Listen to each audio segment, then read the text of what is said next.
خوشحالی مبارک دشا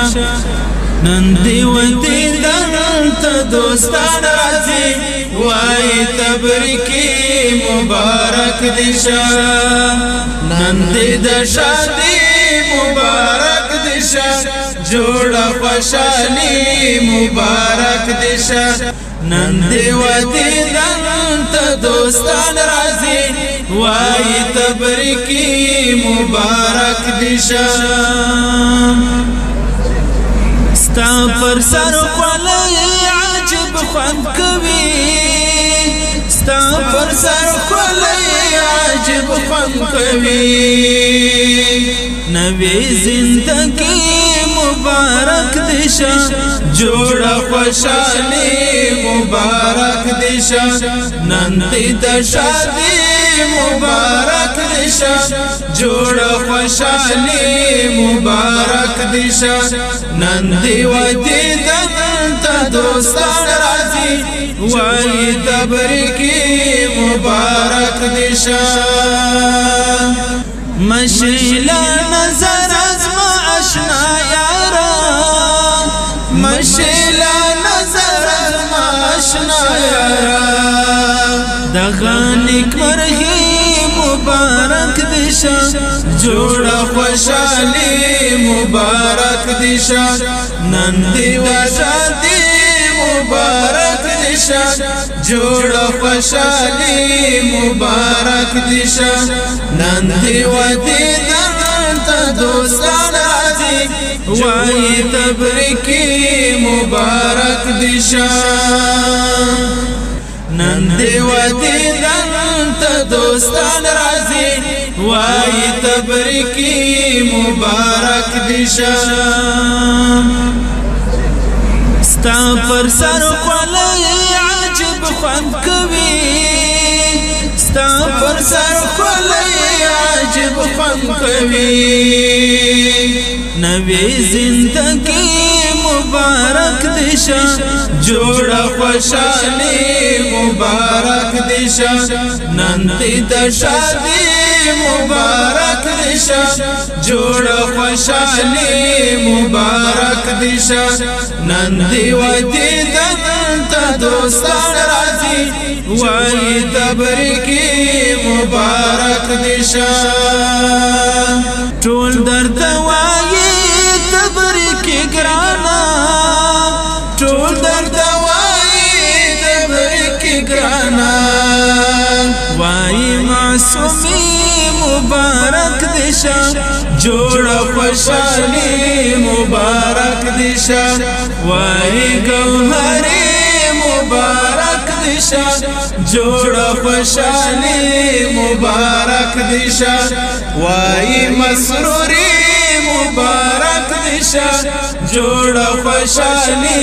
مبارک دشا نن دی د شادی مبارک دشا جوړه خوشحالی مبارک دشا نن دی ودی دلتا دوستان راځي وای تبریکی مبارک دشا وای محکومی مبارک دشا جوړه خوشحالی مبارک دشا وای نظامی مبارک دشا جوړه خوشحالی مبارک دشا وای زرقاوی مبارک دشا جوړه خوشحالی مبارک دشا الله جل جلاله دی اولاد صالحه او پر نصیب کی او د ټول ملګرو ته مبارکي وایم الله جل جلاله دی ورته مبارک کړي قدرمنو حاضرینو د پروګرام د افتتاح لپاره بلنه ورکوو په کامل وقار په کامل درنش محترم قاری اکرام صاحب ته تر څو تر مکبر صوته پورې تشریف راوړي او د کلام الله په څو مبارکو او سپېڅلو آیاتو باندې زموږ نننی پروګرام را افتتاح کړي محترم قاری اکرام صاحب.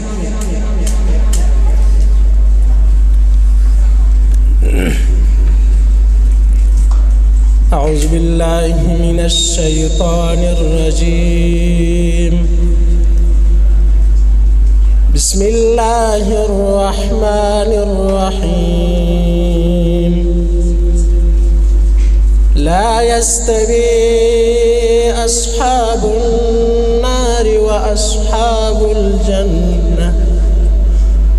أصحاب الجنة هم الفائزون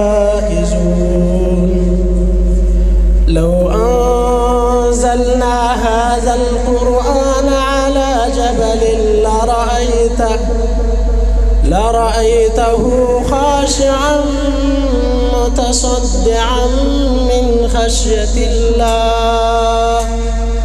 وتلك الأمثال نضربها للناس لعلهم يتفكرون هو الله الذي لا إله إلا هو عالم الغيب والشهادة هو الرحمن الرحيم هو الله الذي لا إله إلا هو الملك القدوس السلام المؤمن المهيمن العزيز الجبار المتكبر سبحان الله عما يشركون هو الله الخالق البارئ المصور له الأسماء الحسنى يسبح له ما في السماوات والأرض وهو العزيز الحكيم صدق الله العظيم سبحان ربك رب العزة عما يصفون وسلام على المرسلين والحمد لله رب العالمين. دا پروګرام په دې حساس شیبو کې ورګردو په کامل وقار په کامل درنش بلنه ورکو فصیح اللسان بلیغ البیان شمس الطلباء قاری محب الله ارشاد صاحب ته تر څو تر مکبر صوت پورې تشریف راوړي او خپله زرینه وینا له تاسو قدرمنو معززو برخوالو هیوادوالو ګډونوالو سره شریکه کړي. تشریف راوړي ډېر محترم قاری محب الله ارشاد صاحب.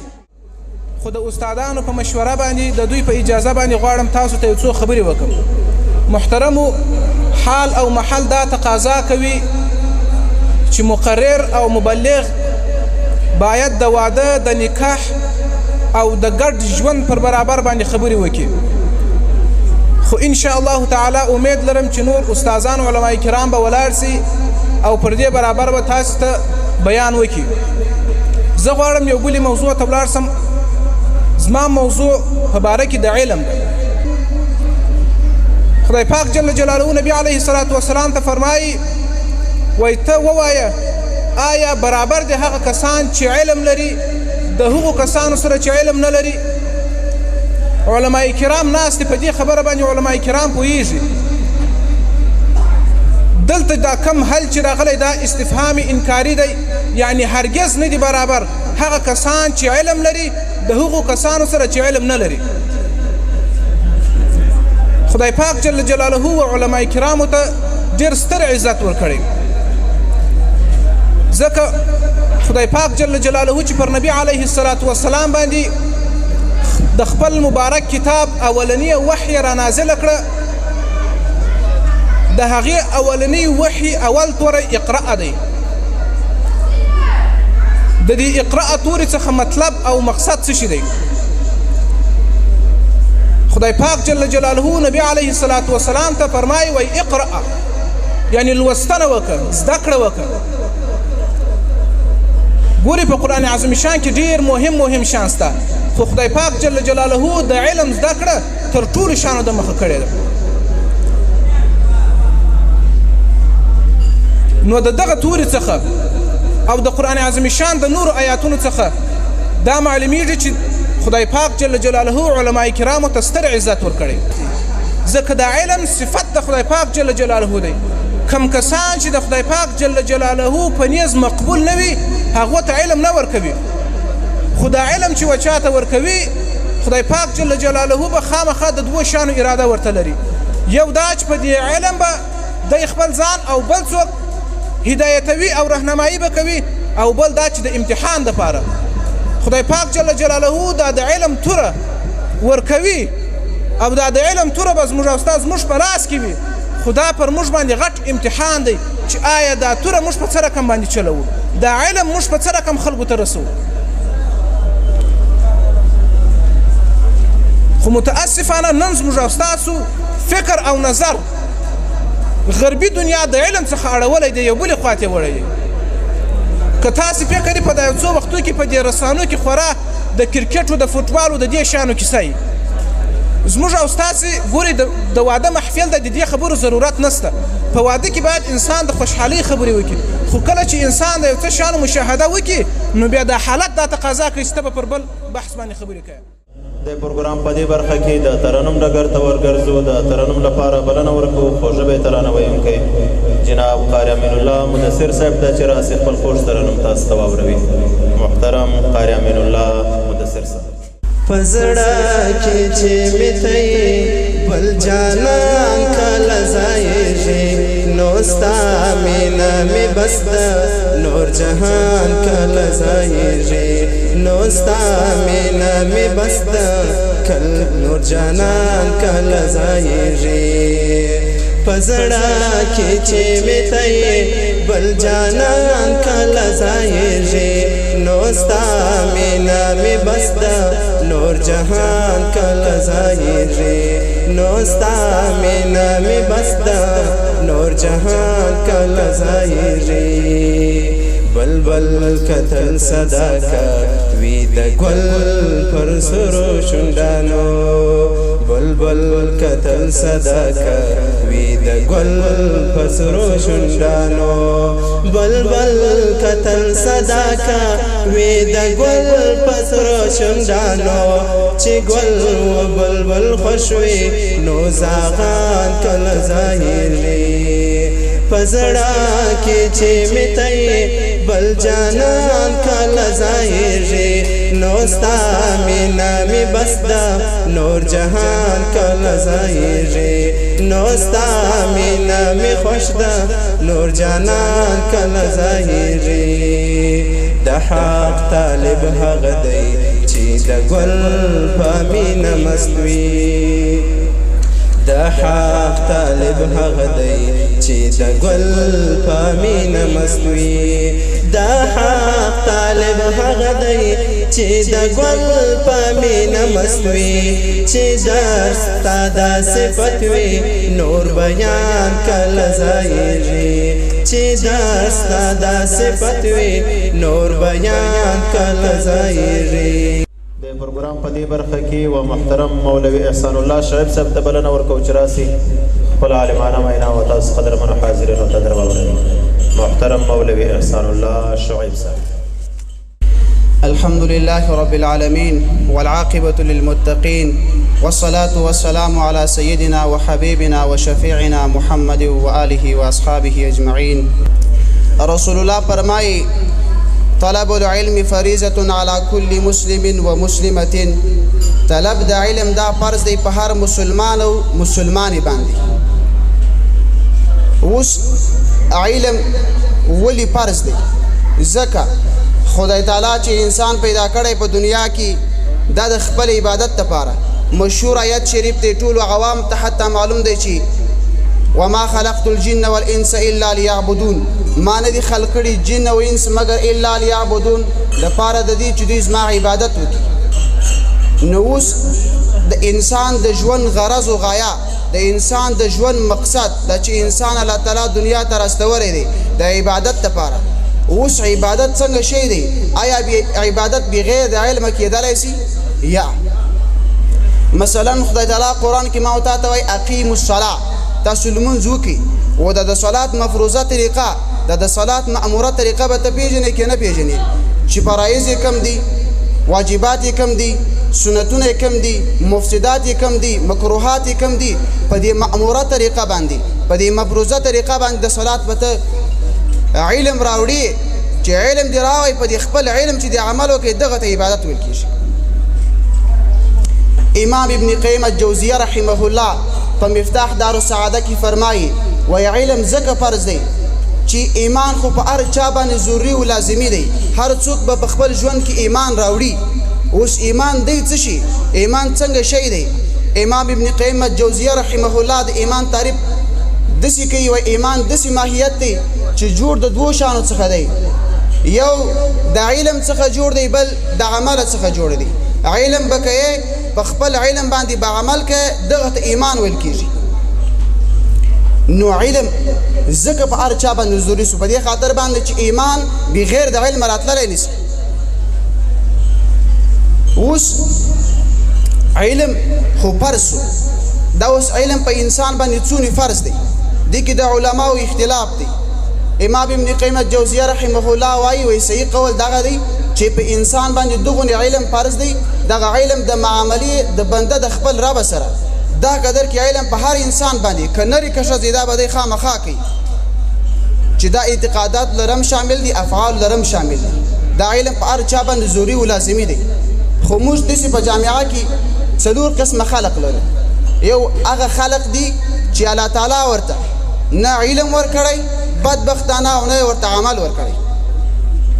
دوم قسم هغه خلق دي چې الله تعالی ورته علم ورکړی دی خو بدبختانه ورته عمل نه دی ورکړی علم خو نعمت د خدای دی خو مطلق علم نه هغه علم نعمت د خدای تعالی دی چې نعمت عمل ورسره ملګری دا دوه قسمه خلق په جامعه کې دریم قسم خلق مسلمانانو دا دي په جامعه کې چې الله تعالی ورته عمل ورکړی دی خو علم نه دی ورکړی داسې خلق شته خدای تعالی قرآن کې فرمایي ان الصلاة تنهى عن الفحشاء والمنکر لمونځ په تحقیق سره سړی د فحشا او منکراتو څخه ساتي او خلق دې لمونځ کوي په جماعت باندې کوي 15 وخت یې کوي بیا په فحشا او منکراتو باندې اخته دي ولې ځکه چې د لمونځ په مأموره طریقه باندې د لمونځ په مأموره طریقه باندې کړی نه دی د لمانځه په طریقه باندې علم نه دی کړی عمل خو خدای ورته ورکړی دی خو علم نشته اما چې عمل یو علم نه دام پیدا نه کوي خو ځینې خلق په جامعه کې لږ خلق بیخي نادر خلق هغه دي چې الله تعالی ورته علم ورکړی دی او الله تعالی خپل په دې علم بیا عمل ورته نصیب کړی دی د پروګرام په دې برخه کې د ترنم لپاره بلنه ورکو د ترنم بلبل خوږه به ترانه ویونکی جناب محترم مولوي منظور صاحب ته تر څو تر دریزه پورې تشریف راوړي خپل خوږ ترنم په تاسو قدرمنو حاضرینو ته در واوروي ډېر محترم مولوي منظور صاحب یا رسول الله نغواړم عجم زار شمالتا ستا په بیلتون کې زوریږم ستا په بیلتون کې زوریږم ژاړم دی لغم یا رسول الله نغواړم عجم زار شمالتا ستا په بیلتون کې زوریږم ستا په بیلتون کې زوریږم تا هم پر دغه امتیانو تکلیفونه ګالل پر دا سپېڅلی دین دې څومره زحمتونه ګالل پر دا سپېڅلی دین دې څومره زحمتونه ګالل مات شم قلم سم پتا پیدا مات سم قلم شم پتا پیدا ستا په بیلتون کې زوریږم ستا په بیلتون کې زوریږم ژاړم دی لغم یا رسول الله نغواړم عجم زار شمالتا ستا په بیلتون کې زوریږم ستا په بیلتون کې زوریږم موږ به نو څنګه ستا په مینه پور نه ګډېږو موږ ته خوبونه څنګه راسي چې قرار ویدېږو موږ ته خوبونه قرار اوسېږو اخلو با قدم ستا په نقش دا اخلو با قدم ستا په نقش دا ستا په بیلتون کې زوریږم ستا په بیلتون کې زوریږم ژړم دې لغم یا رسول الله نه غواړم عجم زار شمالتا د پروګرام په دې برخه کې بلنه ورکوو عالم نوجوان جناب محترم مولوی عبدالغفور منهاج صاحب ته چې راسي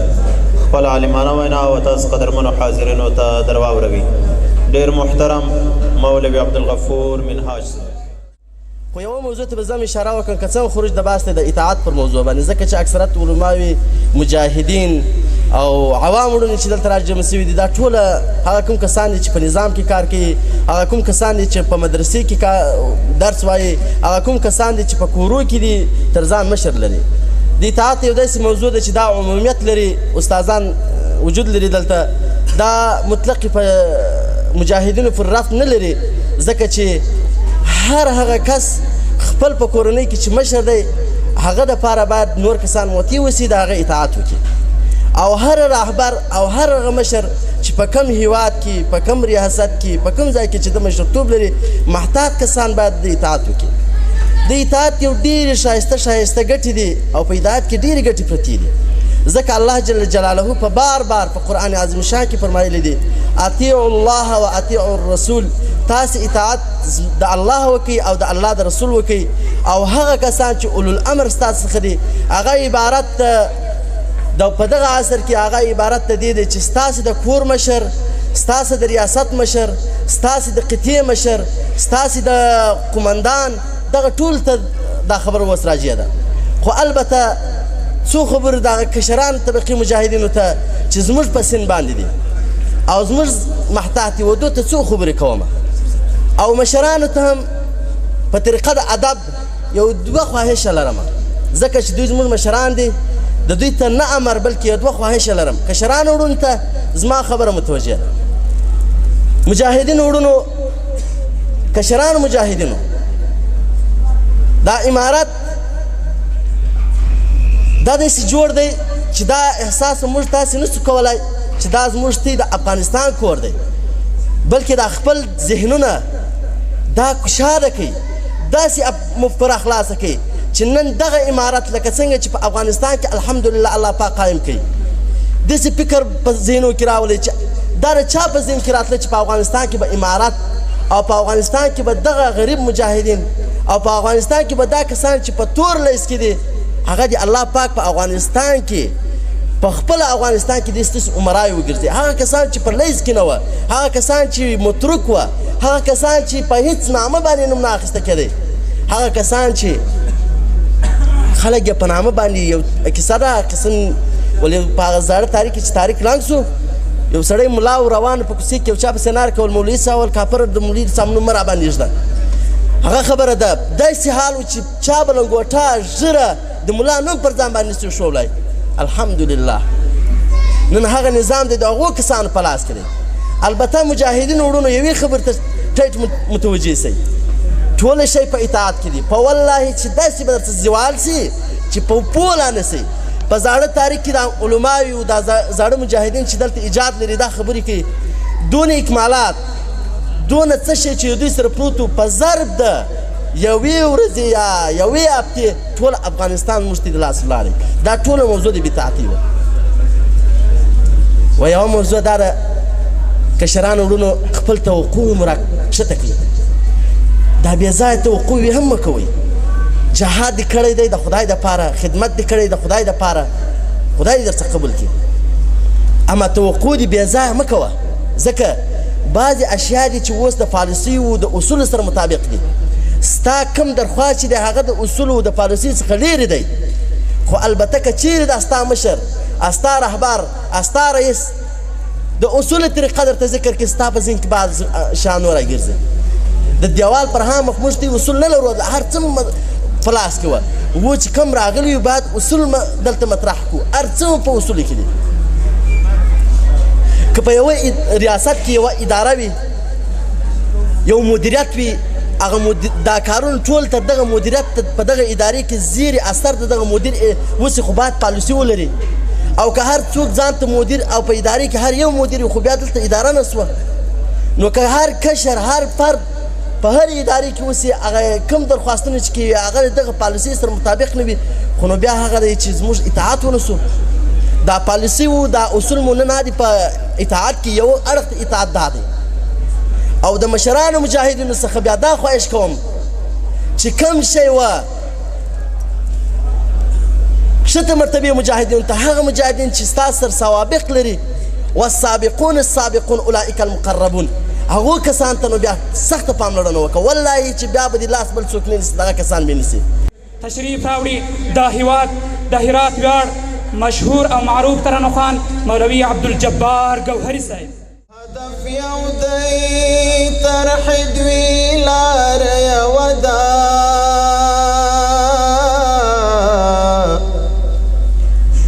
د مکتب او مدرسې لار یو ده د مولا او معلم اهمیت یو دی د بچو د تربیې لار یو ده مولوي حکمت الله محکومي صاحب رابولو تر څو لوج مخته تشریف راوړي او د ځان سره راوړی شعر پر تاسو قدرمنو معززو برخوالو هیوادوالو باندې ولوروي ډېر محترم مولوي حکمت الله محکومي صاحب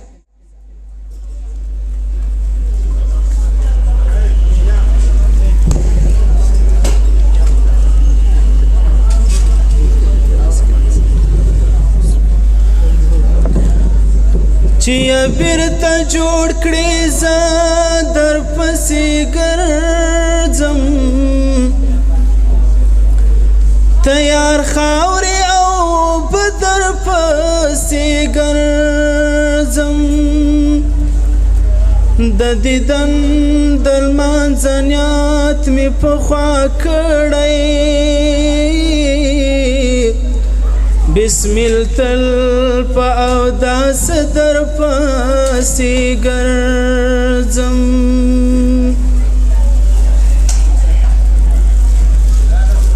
منظور مولوي صاحب هم راولاړ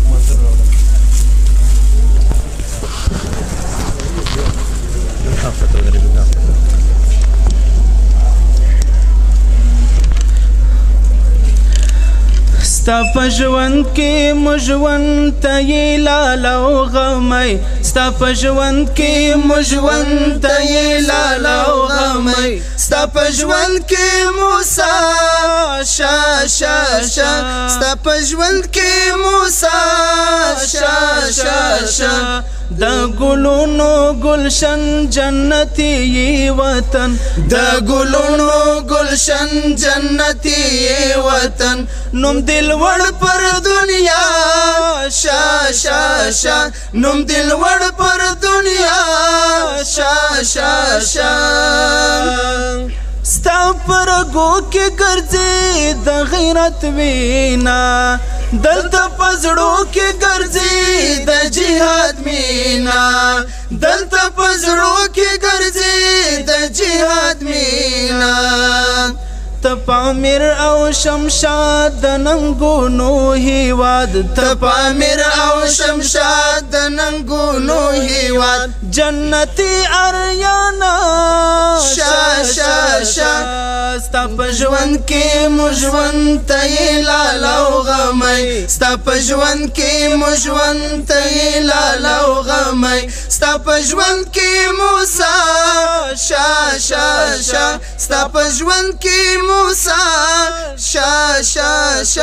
د ګلونو گلشن جنتی وطن د ګلونو گلشن جنتی وطن نوم دلوړ پر دنیا نوم دلوړ پر دنیا د کرامت فلسفه د ملنګانو یہ مبارک سینا د شهیدانو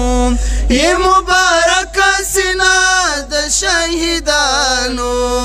ازلی حماسا همیشه در سرا ازلی حماسا